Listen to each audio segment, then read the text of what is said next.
Hello friends, आज का जो हमारा टॉपिक रहने वाला है ये रहने वाला है महान्यायवादी का, यानी कि अटॉर्नी जनरल। अटॉर्नी जनरल का जो पद होता है ये हमारे भारत का सबसे बड़ा कानूनी अधिकारी का पद माना जाता है। इनका जो काम होता है बेसिकली केंद्र सरकार को सलाह देना होता है। जहाँ भी विधि का मामला फंसता है वहाँ पे केंद्र सरकार को सलाह देने के लिए अटॉर्नी जनरल होते हैं। फॉर एग्ज़ाम्पल हम बात करें कि जैसे कि हम अगर किसी केस में फंस जाते हैं तो बेसिकली हम एक लॉयर को हायर करते हैं अपना केस लड़ने के लिए, और वो कोर्ट में जाके हमारा पक्ष रखते हैं। इसी तरीके से सरकार का एक वकील होता है जिसको अटॉर्नी जनरल कहते हैं। तो अगर सरकार का पक्ष किसी भी कोर्ट में, पूरे भारत के अगर किसी भी कोर्ट में सरकार का पक्ष रखने की ज़रूरत पड़ती है तो वहाँ पे अटॉर्नी जनरल जाते हैं। तो ये क्या होते हैं, एक तरीके से सरकार के वकील होते हैं। तो इनका जो पद है ये एक संवैधानिक पद है, और इनके बारे में जो हम पढ़ते हैं बेसिकली आर्टिकल 76 और आर्टिकल 88 में पढ़ते हैं। पहले हम बात कर लेते हैं आर्टिकल 76 की। तो सबसे पहले नियुक्ति के बारे में दिया हुआ है। नियुक्ति राष्ट्रपति के द्वारा ऐसे व्यक्ति जो सुप्रीम कोर्ट का न्यायाधीश बनने की योग्यता रखता हो, तो ऐसा व्यक्ति नियुक्त किया जाएगा राष्ट्रपति के द्वारा जो सुप्रीम कोर्ट का न्यायाधीश बनने की योग्यता रखता हो। और नियुक्ति किसके द्वारा की जाती है? राष्ट्रपति के द्वारा।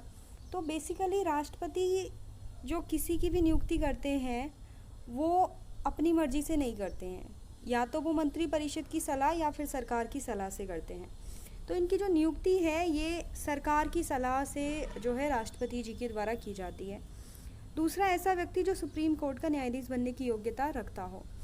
तो बेसिकली सुप्रीम कोर्ट का न्यायाधीश बनने के लिए क्या योग्यता चाहिए होती है? जैसे कि एक भारत का नागरिक हो, या फिर 10 साल तक अधिवक्ता रहा हो, यानी कि वकालत की हो उसने किसी भी हाई कोर्ट में, या फिर किसी भी हाई कोर्ट में 5 साल तक वो जज के पद पे रहे हों। ये ज़रूरी नहीं है कि वो मुख्य न्यायाधीश रहे हों, जज होने चाहिए हाई कोर्ट में। दूसरी बात है यहाँ पे महान्यायवादी का ये कर्तव्य होगा कि वो भारत सरकार को विधि संबंधी विषयों पर सलाह दें। तो बेसिकली सलाह के लिए कि सरकार को सलाह देने के लिए है, और सरकार का पक्ष किसी भी भारत की किसी भी कोर्ट में रखने के लिए है। इसके बाद है ऐसे अन्य कर्तव्यों का पालन भी करेगा जो राष्ट्रपति उसको समय समय पर निर्देशित करे। तो ये इनको राष्ट्रपति जो भी काम देंगे, या राष्ट्रपति भी अगर इनसे किसी कुछ मुद्दों को इनको देते हैं, किसी मामले पे इनकी सलाह मांगते हैं, तो ये उसका भी काम करते हैं। विधि से रिलेटेड कोई भी सलाह चाहिए होगी तो राष्ट्रपति या सरकार को ये देते हैं। दूसरी बात है वह भारत के राज्य क्षेत्र के सभी न्यायालय में सुनवाई का अधिकारी होगा डेफिनेटली। तो कहीं भी भारत के किसी भी हिस्से में किसी भी कोर्ट में ये जो है सरकार का पक्ष रख सकते हैं। नेक्स्ट, राष्ट्रपति के प्रसाद प्रयत्न पद धारण करेंगे और ऐसा पारिश्रमिक प्राप्त करेंगे जो राष्ट्रपति निश्चित करे। तो राष्ट्रपति के प्रसाद प्रयत्न का मतलब क्या होता है कि जब तक राष्ट्रपति चाहेंगे तब तक ये अटॉर्नी जनरल के पद पर रहेंगे। तो राष्ट्रपति जी के चाहने ना चाहने से कुछ नहीं होता है बेसिकली। जब तक एग्जैक्टली क्या है, राष्ट्रपति तो सिर्फ फॉर्मेलिटी करते हैं। जब तक केंद्र सरकार चाहेगी तब तक ये अटॉर्नी जनरल के पद पे रहेंगे। वास्तव में ऐसा होता है। राष्ट्रपति का सिर्फ एक फॉर्मेलिटी के लिए नाम होता है कि राष्ट्रपति जी की सलाह पे नियुक्ति हो, या फिर उनके प्रसाद प्रयत्न ये अपने पद पर बने रहते हैं। तो ये सिर्फ एक कहने के लिए बात होती है। यहाँ दूसरे आर्टिकल की बात कर लेते हैं। आर्टिकल 88।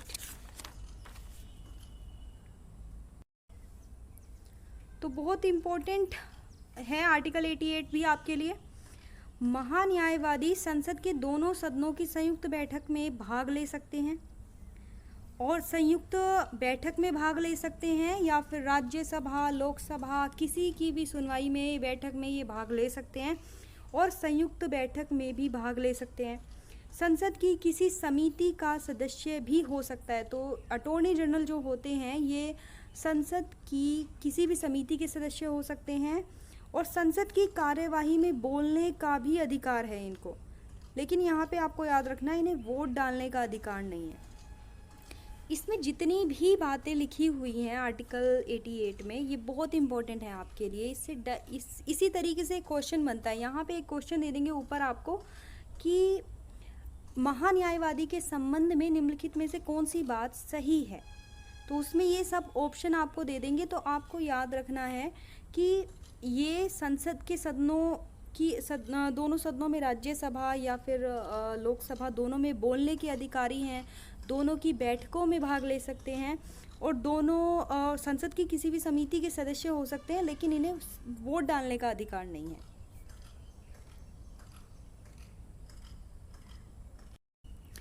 अब थोड़ी सी बात कर लेते हैं इनकी सीमाओं के बारे में। सीमाओं की बात करें तो ये अपनी राय सरकार पर थोप नहीं सकते। सलाहकारी काम होता है इनका, अपनी राय दी, लेकिन सरकार उसे मानना या ना मानना ये सरकार के ऊपर डिपेंड करता है। तो यहाँ पे दूसरा है आपका कि सरकार की अनुमति के बिना आपराधिक मामलों में आरोपियों का बचाव नहीं कर सकते। नेक्स्ट, सरकार की अनुमति के बिना कंपनी के निदेशक के रूप में नियुक्ति स्वीकार नहीं कर सकते। तो ये सरकारी वकील होते हैं, लेकिन ये प्राइवेट तरीके से भी काम कर सकते हैं। अगर प्राइवेट तौर से भी ये किसी का भी केस ले सकते हैं, तो ये अपना प्राइवेट काम भी कर सकते हैं प्राइवेट तरीके से।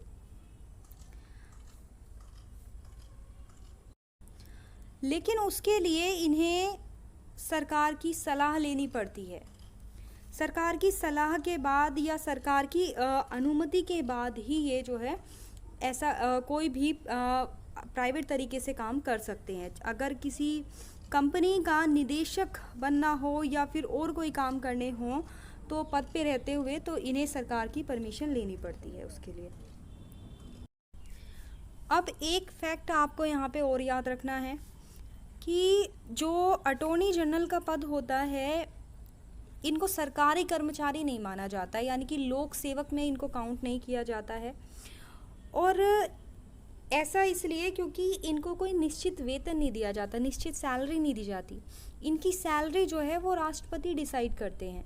यानी कि ऐसा नहीं है, जैसे कि हमने कैग के बारे में पढ़ा था कि इनके पद पे रहते हुए इनके वेतन भत्तों में कोई कमी नहीं की जा सकती। वेतन भत्ते इनको भी मिलते हैं, लेकिन वेतन क्या होगा एग्जैक्टली ना ये संविधान में डिसाइड है और ना ही सरकार के द्वारा डिसाइड किया गया है कि इनकी सैलरी क्या होगी। सरकार अपनी मर्जी से, इनफैक्ट सरकार नहीं, राष्ट्रपति डायरेक्टली, अगर एग्ज़ाम में क्वेश्चन बन जाता है कि इनको जो वेतन है या फिर इनका जो पारिश्रमिक है वो किसके द्वारा निर्धारित किया जाता है, तो वो राष्ट्रपति के द्वारा किया जाता है।